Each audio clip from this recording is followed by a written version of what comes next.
Hi friends, कैसे हैं आप सभी। आप देख रहे हैं वर्मास बोल। और आज का हमारा जो टॉपिक है वो है बी। यहाँ पे हमने लेसन 2 लिखा हुआ है। लेसन फर्स्ट में आपने देखा था, अल्फ़ाबेट पढ़ा था। अगर आपने पढ़ रखा है तो बहुत अच्छी बात है, नहीं पढ़ा हुआ है तो जाके लिंक डिस्क्रिप्शन में आपको वीडियोस मिलेंगी, आप जाके देख सकते हैं। देखिए, ये मैंने पार्ट फर्स्ट इसलिए लिखा है, कोशिश हमारी रहेगी कि पार्ट फर्स्ट और पार्ट सेकंड अलग अलग बनाया जाए, लेकिन अगर समय रहेगा तो पार्ट फर्स्ट और पार्ट सेकंड दोनों एक में ही बना देंगे। लेसन 2 यानी बी।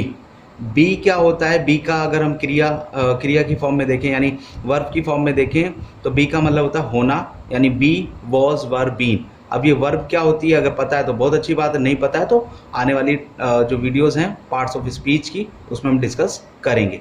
अभी हम बात करेंगे सारे सिंपल सेंटेंसेस की, तो आपको ज़्यादा दिमाग नहीं लगाना, जितना बताया जा रहा है उतना ही आपको फॉलो करना है। बी का मतलब होता है होना, पास्ट, प्रेजेंट और फ्यूचर। अच्छा हाँ, मैं आपको एक और चीज़ बता दूं कि जो हम वीडियोस बना रहे हैं उसमें बच्चे बड़े कंफ्यूज हो जाते हैं, क्योंकि और भी बहुत सारे यूट्यूब पे चैनल्स हैं और बच्चे उनकी वीडियोस भी देखते हैं, और बहुत अच्छी बात भी है। बच्चे कहते हैं कि भैया आपने जो सेंटेंसेस बताए हैं वो तो बहुत ही ज़्यादा, मतलब बहुत ही सिंपल बता दिए। देखिए, अभी मैंने जो आपको पार्ट्स ऑफ स्पीच तो बता ही नहीं है, तो मेरा पर्पज़ ये है कि आपको मैं आपकी जो ट्रांसलेशन है वो मैंने शुरू तो कर दिए, लेकिन जब तक मैं ये नहीं बताऊंगा सेंटेंसेस कितने प्रकार के होते हैं, क्या होते हैं सेंटेंसेस, तब तक मैं आपको टिपिकल सेंटेंसेस नहीं दे सकता हूँ। तो सिंपल सेंटेंसेस आप अभी प्रैक्टिस करिए। और कुछ बच्चे ये भी कह रहे थे कि भैया ये वीडियोस जो हैं वो कौन सी क्लासेस के लिए हैं, आप बड़ी क्लासेस की वीडियोस कब बनाएंगे। अरे भाई, ये वीडियोस सभी क्लासेस के लिए हैं। कैसे? जिन्होंने जिनका बेस क्लियर है वो रिवाइज कर सकते हैं, और जिनका बेस क्लियर नहीं वो बेस अपना मजबूत कर सकते हैं। तो बेस से लेकर आप एडवांस की तरफ बढ़ रहे हैं, तो कोई बच्चे किसी को ये परेशानी थोड़ी ना होनी चाहिए कि भैया आप एकदम बेसिक क्यों बता रहे हैं, भैया आप ऐसे क्यों बता रहे हैं। आपको जो भी दिक्कत है वो कमेंट बॉक्स में कमेंट करके बताइए, हम कोशिश करेंगे सबके कमेंट लेने की, सबके डाउट्स लेने की, सॉरी। तो चलिए स्टार्ट करते हैं टॉपिक, यानी बी। बी में हम डिस्कस करने वाले हैं, देखिए 3 काल है ना, यानी समय की अगर हम बात करें तो होता है हमारा पास्ट, प्रेजेंट और फ्यूचर। इंग्लिश में कहते हैं और हिंदी में कहते हैं पास्ट को भूतकाल, प्रेजेंट को वर्तमान काल, फ्यूचर को भविष्य काल। आपको पता है जो इस समय की हम जो बात कर रहे हैं, यानी आज अभी अभी जो बात कर रहे हैं वो प्रेजेंट में चल रहा है, वर्तमान है। अगर इससे थोड़ी देर पहले की बात करें, कल की बात करें, तो हमारा पास्ट है। आने वाले समय की बात करें, अभी हम आगे वीडियो में क्या पढ़ाएंगे, वो हमारा सब क्या है, फ्यूचर है। अब अगर हिंदी में किसी हम वाक्य को पहचानना चाहते हैं कि वो पास्ट में है या प्रेजेंट में है या फ्यूचर में, तो कैसे पहचानते हैं? वाक्य का अंत हम देखते हैं कि था, थे, थी, कुछ इस प्रकार से है, तो हम समझ जाते हैं वो पास्ट में बात कह रहा है या पास्ट की बात है। अगर प्रेजेंट में अंत में है, हूँ, हैं, इस प्रकार से कुछ आ रहा है तो हमें समझ में ये आता है कि ये हमारा प्रेजेंट में है, वर्तमान में। लेकिन अगर उसी के अंदर अगर और सेंटेंसेस के अंदर और वाक्यों के अंदर गा, गे, गी है, तो हम ये पहचानते हैं कि वो भविष्यकाल की यानी फ्यूचर की बात कर रहा है। तो आपको पता है कि ये बी जो है वो पास्ट में वॉज वर्ब के रूप में आ जाता है, और प्रेजेंट में इज एम आर के रूप में आ जाता है, और फ्यूचर में इसकी कोई फॉर्म नहीं होती। ये विल बी और शैल बी के साथ आता है, विल के और शैल के साथ आता है। अब टाइम और टेंस में क्या डिफरेंस है, टाइम क्या होता है, टेंस क्या होता है, और टेंस फ्यूचर में होता है या नहीं होता, वो सब हम डिस्कस करेंगे। लेकिन फिलहाल जो हम डिस्कस कर रहे हैं उसको कंप्लीट करते हैं, वीडियो को खोज पोज की स्थिति में नहीं रखेंगे, ठीक है जी।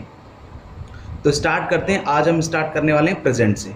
प्रेजेंट में देखिए कैसे, अगर मैं प्रेजेंट का अगर कोई सेंटेंस लिखूं यानी वाक्य लिखूं तो कैसे लिखूंगा? मैं एक लड़का हूं। देखिए वाक्य यानी सेंटेंस, जो सेंटेंस है ना, अभी आपको तो मैंने सेंटेंस के बारे में ही नहीं बताया कि सेंटेंस क्या होते हैं, सेंटेंस के कितने प्रकार होते हैं, तो इसकी भी वीडियोस आएंगी, उसको भी देखेंगे। लेकिन आप अभी ये समझिए जिसका कोई अर्थ निकल रहा हो, मैं एक लड़का हूँ, ये पूरा कंप्लीट एक सेंस है। मैं एक लड़का हूँ, लास्ट में हूँ आ रहा है, तो ये किस में है? प्रेजेंट में है। अब मैं बनाना कैसे, इसका एक रूल होता है। रूल क्या होता है, रूल पे भी डिस्कस करते हैं। कुछ चीज़ें मैं आपको बता दूं। Subject, object. सब्जेक्ट क्या होता है? सब्जेक्ट का मतलब होता है करता यानी जो कार्य को करता है, लेकिन इन सेंटेंसेस जो हम सेंटेंसेस करने जा रहे हैं उसके अंदर हमने कार्य की तो बात करी ही नहीं है, यानी नॉन एक्शन वाले सेंटेंसेस है, यानी वर्ब की तो हम बात कर रहे हैं, इसमें कोई क्रिया है ही नहीं। ये वर्ब्स क्रिया क्या होती है, वर्ब्स क्या होती है, इसे हम डिस्कस कब करेंगे, पार्ट्स ऑफ स्पीच में करेंगे, इसीलिए मैं आपको सिंपल सेंटेंसेस से शुरुआत करवा रहा हूँ। तो मैं एक लड़का हूँ, तो मैं इसमें यानी किसके बारे में बात हो रही है, मेरे बारे में बात हो रही है, तो मैं सब्जेक्ट हूँ, मैं विषय हूँ, तो मेरे बारे में बात हो रही है तो सब्जेक्ट। और क्या बात हो रही है कि मैं एक लड़का हूँ, यही ऑब्जेक्ट। यानी ऑब्जेक्ट क्या होता है, कर्म होता है। अब ये वस्तु व्यक्ति ये सब हम बाद में बात करेंगे क्या होता है, लेकिन अभी आप क्या समझे, यानी मेरे बारे में बात हो रही है तो मैं एक लड़का, मैं क्या हूँ, लड़का, तो ये मेरा ऑब्जेक्ट है। अब इसी में ऑब्जेक्ट के साथ कम्प्लीमेंट भी आता है, एडवर्ब भी आता है, और भी चीज़ें आएंगी, लेकिन हम उन सब के बारे में डिस्कस बाद में करेंगे। यानी कम्प्लीमेंट क्या होता है, एडवर्ब क्या होता है, वी विल डिस्कस। कई जगह ऐसे लिखा होगा वी विल डिस्कस, घबराने वाली बात नहीं यार, कि कहेंगे आप कहेंगे कि ये वी विल डिस्कस क्या लिखा हुआ है, ये इसलिए लिखा हुआ है ताकि मैं आपको कहीं भूल ना जाऊँ बताना, ऐसी चीज़ें ना स्किप हों। मैं आने वाली वीडियोज़ में ये सब चीज़ें आपको बताता रहूँगा। तो चलिए, ये सेंटेंस को अगर हम बनाना चाहें तो कैसे बनाएंगे। एक रूल होता है subject helping verb plus object. सबसे पहले सब्जेक्ट, फिर उसके बाद हेल्पिंग वर्ब, फिर ऑब्जेक्ट। यानी हेल्पिंग वर्ब में हमारा ये आएगा is, am, are. Helping verb का मतलब हो गया सहायक क्रिया, सहायक क्रिया, यानी ये जो बी की फॉर्म है ये सारी क्या है, हेल्पिंग वर्ब्स है। और आपको बता दूं ये बहुत ही इम्पोर्टेंट है, इसके जो ये आप पढ़ रहे हैं was, were, is, am, are, ये ग्रामर के अंदर बहुत बड़ा हिस्सा कवर करता है, तो इसको हल्के में ना लें। अब देखिए अफर्मेटिव, ये जो मैंने रूल बताया ये मैंने यहाँ अफर्मेटिव क्यों लिखा है, अफर्मेटिव यानी सकारात्मक। ये सकारात्मक क्या होता है, जब आप किसी चीज़ को, कोई स्टेटमेंट को पॉजिटिव रिस्पॉन्स करते हैं, किसी स्टेटमेंट का पॉजिटिव रिस्पॉन्स कहते हैं, तो उसी को अफर्मेटिव कहते हैं। और बाकी हम डिस्कस तो करने वाले हैं पार्ट्स ऑफ स्पीच में, तो अभी जितना लिखा हो उतना ही लिख लीजिए। क्या, अफर्मेटिव यानी सकारात्मक, और असर्टिव, असर्टिव के ही पार्ट होते हैं अफर्मेटिव और निगेटिव, तो हम डिस्कस करेंगे, ठीक है जी, तो घबराइए नहीं। तो subject helping verb plus object. देखिए छोटी सी और बात बता दूं, कुछ बच्चे होंगे जो एकदम बेस से स्टार्ट कर रहे हैं और कुछ को तो आता ही होगा, तो घबराने वाली बात नहीं, एक बार देख लीजिए। आई का मतलब क्या होता है, मैं। वी का मतलब हम सब, हम लोग, वी ही कहेंगे, दे, वे लोग, वे सब। यू, आप, तुम, आप लोग, आप सब। ही, वह, यानी लड़के के लिए अगर आप यूज़ कर रहे हैं वह, तो ही, वह यानी लड़की के लिए यूज़ कर रहे हैं तो शी। इट का मतलब यह है, और ये सब तो आपके नेम्स हैं, राम, श्याम, गीता, नाम है, ठीक है जी। तो इसका इस्तेमाल कहाँ करेंगे, ही, शी, इट और सिंगुलर नाउन। सिंगुलर नाउन्स क्या होते हैं आपके, एक वचन। क्या होता है जी, एक वचन। एक वचन मतलब सिंगल। अब ये नाउन्स जब आपको पढ़ाएंगे तब डिटेल में बताएंगे, अभी आप क्या समझे, एक वचन यानी जो अकेली हो उसे सिंगुलर नाउन कहेंगे, और प्लूरल यानी बहुवचन,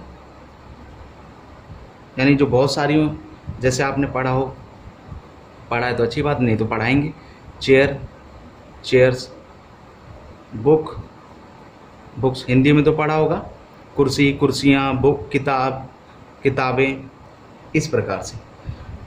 एम का जो यूज़ है वो सिर्फ आई के साथ होगा, आर का यूज़ वी के साथ, दे के साथ, यू के साथ एंड प्लूरल नाउन्स के साथ होगा, ठीक है जी।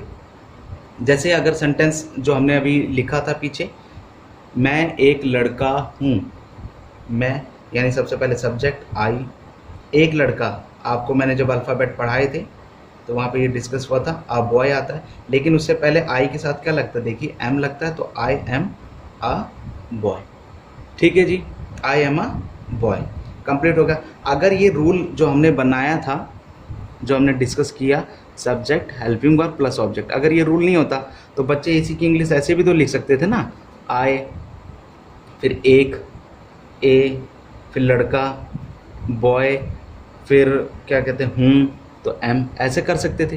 तो ये तो गलत हो जाता ना, ये तो गलत हो जाता, इसीलिए ये रूल बनाए गए, subject helping verb plus object. तो इसी के हिसाब से आपको फॉलो करना है, इसी हिसाब से आपको बनाना है। ठीक है जी, तो आगे चलिए और सेंटेंसेस भी डिस्कस करते हैं, कुछ सेंटेंसेस लेते हैं। ये देखिए मैंने लेसन 2 का पार्ट 2 बना लिया था, क्योंकि मैं सोच रहा था कि मैक्सिमम वीडियो जो हो वो 10 मिनट की ही बनाएं, लेकिन कोई नहीं, थोड़ी लंबी कर लेते हैं वीडियो, तो पार्ट 2 भी इसी में इंक्लूड कर लेते हैं। पार्ट 1 पार्ट 2 छोड़िए, लेसन 2 ही समझिए। ठीक है जी, लेसन 2 पार्ट 1 ही कर देते हैं, सिर्फ पार्ट 1 ही कर देते हैं। ठीक है जी, चलिए। तो प्रेजेंट में बात करते हैं इज एम आर के बारे में। जैसे हम लोग गरीब हैं, हम लोग को क्या कहते हैं भैया? वी, और वी के साथ अभी आपने डिस्कस किया था वी आर। गरीब को क्या कहते हैं? Poor, we are poor. ठीक है जी, बन गया। तुम अमीर हो, यू, यू के साथ क्या लगता है? आर। अमीर को क्या कहते हैं? रिच। ये तो याद करना ही पड़ेगा ना आपको, इतना तो याद होगा ही, नहीं होगा तो याद करिए। कोई भी वर्ड मीनिंग्स, जो भी वर्ड मीनिंग बताई जानी है उसको याद करते रहिए, घबराने वाली बात ही नहीं। अभी तो सिंपल सेंटेंसेज हैं, कुछ बच्चों को आती हैं, कुछ बच्चों को नहीं आती, तो घबराने वाली बात नहीं है, धीरे धीरे सब हो जाएगा। वह अध्यापक है, लड़के की बात हो रही है तो वह के लिए क्या लगेगा? ही। देखिए यहाँ पे एक नहीं आया, लेकिन ये काउंटेबल है यार। ये जानते हो ये वर्ब्स जो है, ये जो पुअर और ये जो रिच बता रहा हूँ ना, ये एडजेक्टिव है। ये एडजेक्टिव होते क्या हैं ये हम बाद में डिस्कस करेंगे, अभी घबराने वाली बात नहीं है। जिन चीज़ों को आप गिन सकते हैं, ठीक है, गरीबी थोड़ी ना गिनी जा सकती है, अमीरी थोड़ी ना गिनी जा सकती है। यानी अध्यापक एक नहीं लिखा, लेकिन हम लगाएंगे क्या? ही के साथ क्या लगता है? Is a teacher.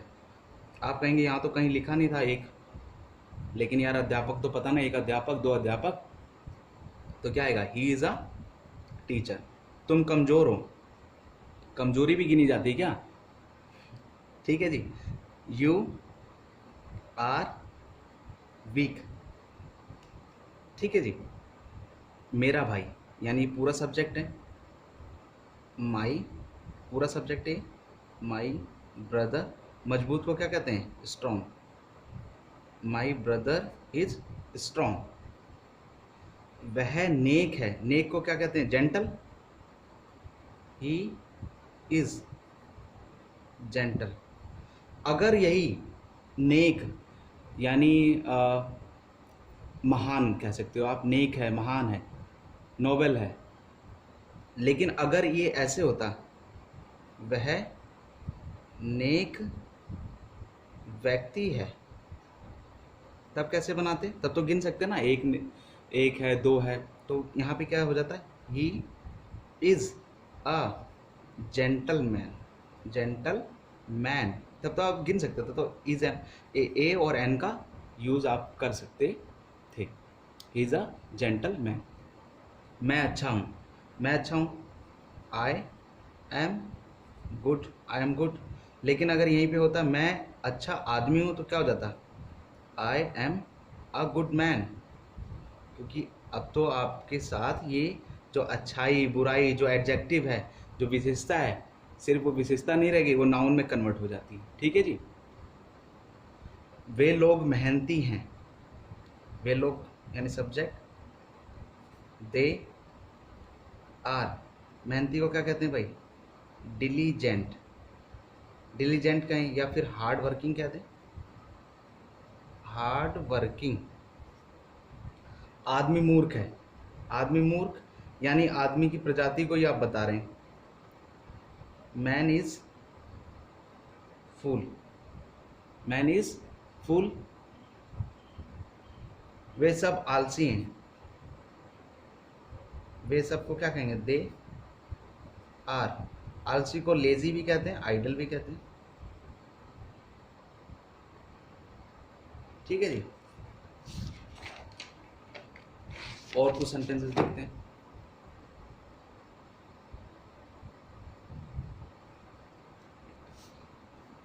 भारत एक देश है, भारत, इंडिया इज अ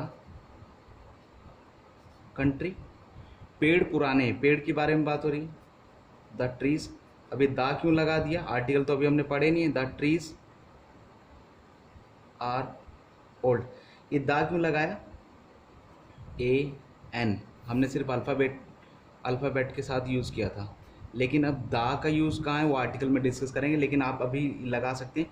उन पेड़ों के बारे में बात हो रही है जिनको हम कई सालों से देखते आ रहे हैं, तो इसलिए मैंने दा लगा दिया, कुछ खास कुछ स्पेशल, तो उनके साथ क्या लगेगा, दा का यूज़ होगा। जहाँ पे किसी पर्टिकुलर वस्तु के बारे में बात होती है वहाँ दा का यूज़ करेंगे, अभी फ़िलहाल के लिए इतना समझिए। उसकी बीवी, ये पूरा ही सब्जेक्ट है, उसकी बीवी, हर वाइफ क्या है, एक नर्स है, is a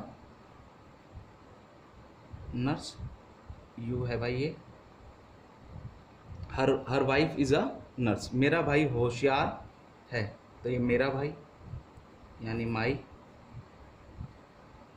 brother is intelligent, my brother is intelligent, भगवान सब जगह है, गॉड इज़ एवरीवेयर, वह एक स्त्री चिकित्सक है, वह यानी she is a lady doctor, भाई लेडी डॉक्टर, रानी एक मेहनती लड़की है, Rani is a hard working girl, hard working girl, आसमान हमारे ऊपर है, sky is above us, above यानी ऊपर का मतलब अबव,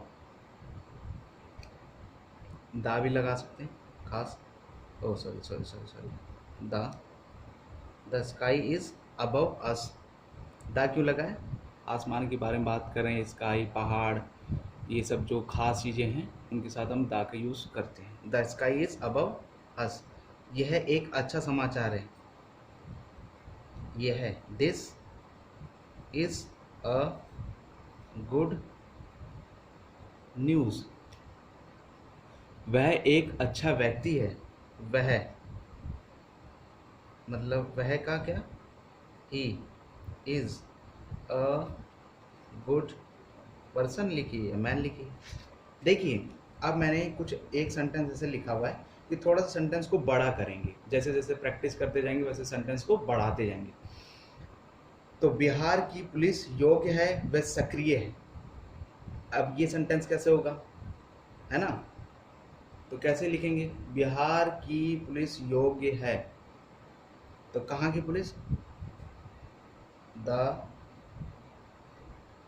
पुलिस ऑफ बिहार क्या योग्य है, इज एबल, वह सक्रिय है, तो क्या लिखेंगे, इट इज एक्टिव।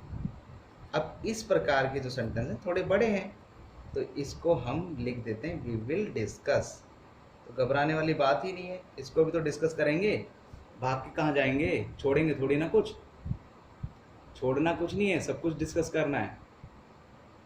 देखिए भाई, मेरे पास जो बच्चे हैं, जो व्यूअर्स हैं, वो कौन से हैं, सिर्फ ये नहीं है कि आप 5th क्लास में पढ़ते हैं, 6th क्लास में पढ़ते हैं, अरे भाई वो 10th वाले भी हो सकते हैं, 12th वाले भी हो सकते हैं, हो सकता है ग्रेजुएशन लेवल के भी हों, बीकॉम बीए के स्टूडेंट हों, और हो सकता है जिन्होंने पढ़ाई छोड़ रखी हो, इंग्लिश ट्रांसलेशन सीखना चाहते हो, इंग्लिश बोलना सीखना चाहते हो, अरे भाई कोई भी हो सकता है ना यार। तो हम क्या कर रहे हैं, बेसिक से स्टार्ट कर रहे हैं। बेसिक का क्या मतलब, बेसिक यार हर जगह नहीं मिलता है, आपको पता है, जितना ज़्यादा आप प्रैक्टिस करेंगे उतना ही अच्छा होगा, प्रैक्टिस मेक्स यू परफेक्ट।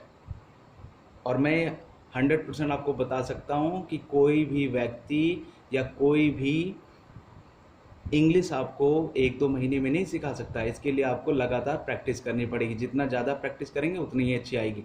आपको पता है प्रैक्टिस मेक्स यू परफेक्ट, और speaking comes by speaking, writing comes by writing, बोलने से ही बोलना आएगा, लिखने से लिखना आएगा। तो देखिए वीडियो थोड़ी लंबी हो रही है, लगभग 20 मिनट की हो चुकी है, मैं वीडियो को ज़्यादा लंबा नहीं खींचना चाहता हूँ, तो मैं आपसे बस अंत में ये रिक्वेस्ट करना चाहता हूँ, वीडियो अच्छी लगे तो लाइक करिए, शेयर करिए और सब्सक्राइब करिए। और जितना ज़्यादा आप लाइक करेंगे वीडियोस को, उतना हमें मोटिवेशन मिलेगा इस प्रकार की वीडियोस बनाने के लिए। कोई दिक्कत हो, कोई समस्या हो तो कमेंट बॉक्स में जाके कमेंट करिए, ताकि हम उसका समाधान कर सकें। तो बस आज के लिए बस इतना ही। नेक्स्ट क्लास में मिलते हैं एक और अच्छी सी प्यारी सी वीडियो के साथ। तो लगातार बने रहिए इसी चैनल के साथ, वर्मास बोल। धन्यवाद।